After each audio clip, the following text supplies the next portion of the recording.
Então vamos lá, pessoal. Então, o ponto de partida é o seguinte: houve uma pequena mudança no entendimento acerca desse benefício por meio da medida provisória A 1202 de 2023. E que fique registrado que essa mesma medida provisória, a 1202 de 2023, traz outras questões que, obviamente, não é objeto do nosso encontro de hoje. Hoje é pobre perse, mas não podemos também apenas fazer um pequeno recorte que essa medida provisória ela também embarca outras questões que estão sendo discutidas na mesma, que seria sobre a desoneração de folha de pagamento e também como vai ser devolvido os possíveis créditos ou pagamentos a maiores que um contribuinte ganhou um caso perante a justiça, em instância, por exemplo, administrativa.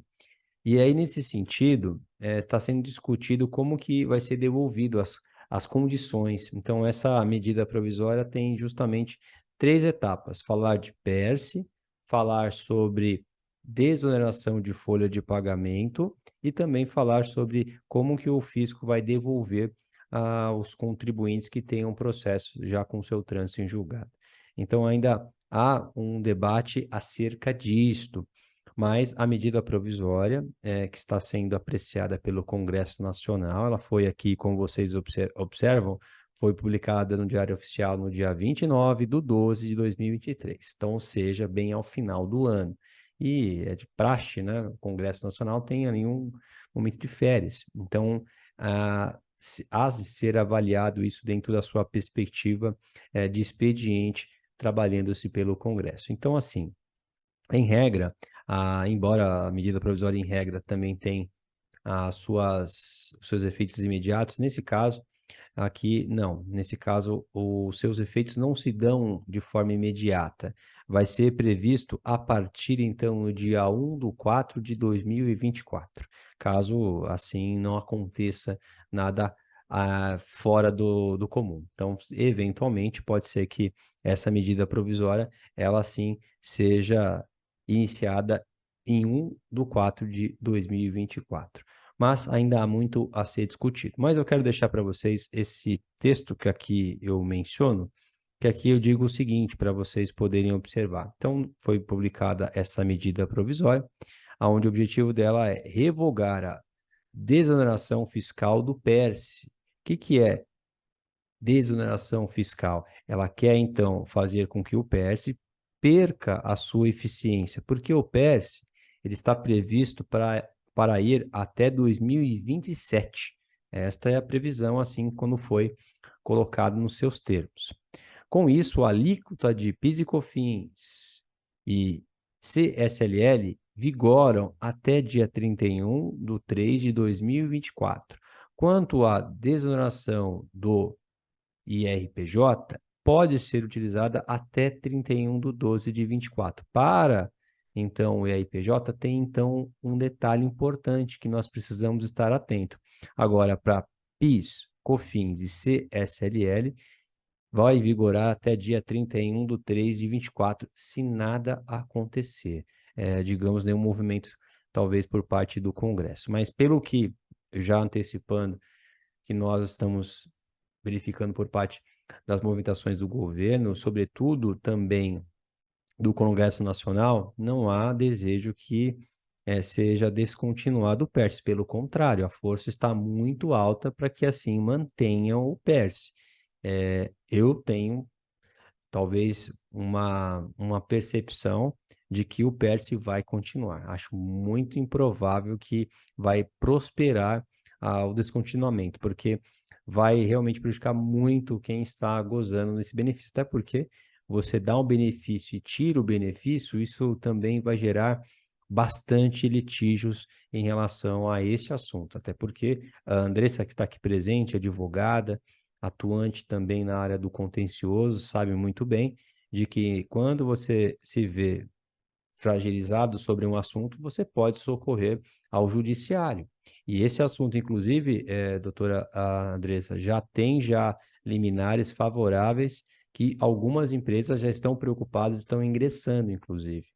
Então, algumas categorias já se manifestaram justamente para não perder o direito em relação a isso. Então, isso é um ponto bem importante.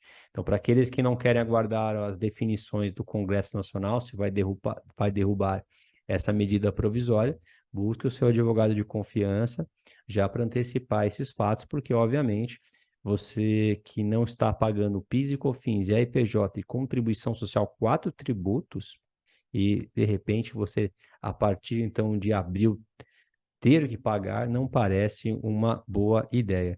Então, eu acho que isso é um ponto bem sensível. André está falando aqui, isso eu acho que vai chover liminar. Estive conversando com o pessoal dos setores, muita gente já se articulando. Então, a nossa querida amiga reside em Maceió, uma cidade que abriga-se muitos turistas, não é?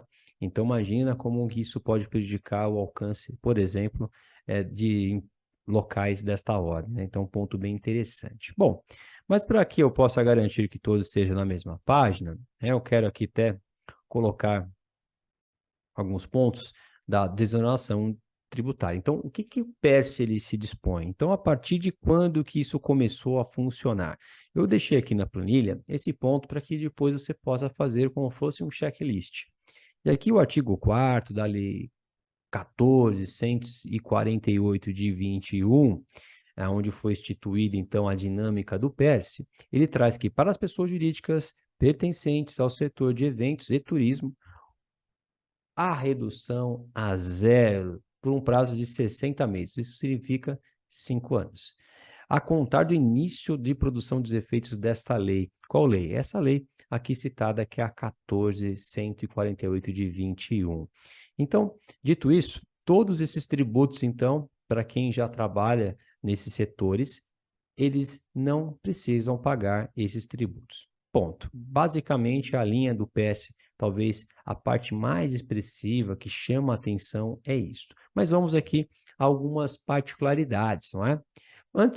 Vou reforçar de novo, alguém trabalha com PS aqui? Alguém já teve a oportunidade? Tem algum cliente que gostaria de aplicar essa técnica? Por favor, se alguém tiver aqui nessa circunstância, é muito importante, só para que eu possa dimensionar se alguém está já aplicando o benefício de não pagar esses tributos. Se tiver alguém, fique à vontade. Bom, há um debate acerca da produção de efeitos. Se nós observarmos, de acordo então com o artigo 4º, ele fala que vai produzir os seus efeitos contado do início da produção dos efeitos dessa lei. Normalmente, ao final de uma legislação, de uma lei, existe quando os seus efeitos vão se reproduzir. Ocorre que aqui houve um debate que, na verdade, muitos então entendem que seria lá no dia 18 de março, no dia 18 de março de 22. Mas a solução de consulta COSIT a 51 de 2023, e que fique registrada, uma solução de consulta COSIT tem efeito vinculante para todo e qualquer contribuinte, desde que ele se encontre no mesmo caso. Então, nessa solução, ele traz aqui que o início do PS é em relação ao período de março, e não só apenas a partir do dia 18. Vamos acompanhar aqui na leitura em relação aos seus efeitos. Então, aqui ele diz de forma muito clara, não é? Deixando claro o seguinte, previsto no artigo 4º, que é onde que estipula, então, a possibilidade de aplicar a sua alíquota zero para esses tributos. Ele diz, aplica-se às receitas e os resultados da pessoa jurídica do período de março de 22 a fevereiro de 2027, desde que atenda os requisitos da legislação de vigência. Depois, aí embaixo, ele até fala como que você deve acomodar as escriturações a fim de demonstrar ao fisco como você está, então, se comportando para a aplicação de alíquota zero. Portanto, essa solução de consulta é interessante. Para muitos, pode colocar, mas Kleber, nós estamos brigando por causa de 18 dias? Estamos. 18 dias acontece muita coisa. Então, você está abrindo mão, basicamente, de mais de uma quinzena em relação ao seu faturamento. Pense nisso. E aí fica o registro, não é, meu amigo? Se você já está fazendo o PERSE, já está... Mas quando que você começou? Será que, de repente, não dá para dar uma beliscada do dia 1 até o dia 17, caso você tenha começado no dia 18 de março de 22? É um ponto interessante, porque aqui a solução de consulta COSIT te traz, então, essa dinâmica, esse entendimento. Muito bem. E aí, o ponto de partida também para nós fecharmos o entendimento do PERSE, aqui é dito, pessoas jurídicas novas. Então, se eu abrir agora, por exemplo, uma empresa que pode se enquadrar nos critérios do PERSE, que um pouquinho à frente, é claro, eu vou mostrar para vocês quais são essas atividades que podem gozar de não pagar nenhum desses tributos aqui exibidos. E eu abri um novo CNPJ, eu poderia? Não poderia, porque aqui deixa claro no seu artigo 4º, que inclusive o mesmo, seguido com o parágrafo 4º, ele foi alterado por uma nova legislação, publicada em 2023, a 14.592 de 2023, que prevê que somente as pessoas jurídicas que já exercitam em 18 de 3 de 22, as atividades econômicas que tratam-se esse artigo poderão usufruir do benefício. Perceba que, então, é taxativo em relação a um período. Então, se eu, a partir de agora, abrir uma empresa, não teria. Eu teria que estar no período lá de 22 em março, para que eu possa, então, fazer parte e, obviamente, seguir os requisitos que aqui são definidos. Então, um ponto bem interessante. E é isso, pessoal. Fico à disposição caso vocês tenham alguma dúvida, consideração, agradecimento, sempre é bem-vindo. Fique à vontade. No mais, caso não tenham nenhum detalhe, nós podemos aqui encerrar por hoje, mas fico sempre à disposição de vocês.